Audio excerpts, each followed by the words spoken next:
ইতিমধ্যেই জেলায় ধান রোপণের কাজ শেষ হয়েছে। এখন প্রতীক্ষা ফসল তোলার। কিন্তু প্রাকৃতিক দুর্যোগে কখন ফসলের কি হাল হবে তা বলা সম্ভব নয়। আদৌ কি জেলার চাষিরা সব ফসলের সম্পূর্ণ অংশ ঘরে তুলতে পারবেন কিনা, প্রাকৃতিক কোনো দুর্যোগ ফসল নষ্ট করবে কিনা সে বিষয়ে কোনো নিশ্চয়তা নেই। যে কারণে রাজ্য সরকারের উদ্যোগে কৃষকদের শস্য বীমা যোজনার আওতায় নিয়ে আসার জন্য ব্যাপক পরিকল্পনা নিয়েছে দক্ষিণ দিনাজপুর জেলা জুড়ে। এই বীমার জন্য চাষিদের আর ব্যাংকে ঘুরে বেড়াতে হবে না। সেই কাজ করবে সরকারের নির্দিষ্ট করা বীমা সংস্থা। সহযোগিতা করবে কৃষি দফতর।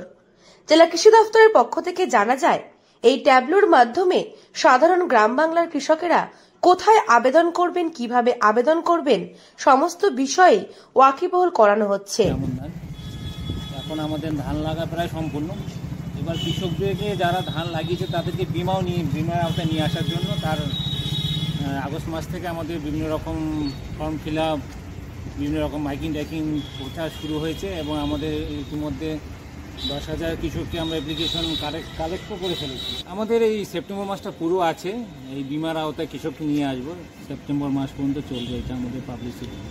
আমাদের প্রায় এবছর 1 লাখ থেকে মোটামুটি 1.5 লাখ পর্যন্ত কৃষককে চাইছি আমরা এই বীমার আওতায় নিয়ে আসতে। কারণ প্রাকৃতিক কারণে আপনার বন্যার একটা তো ব্যাপার থাকেই, তারপরে খরা হতে পারে।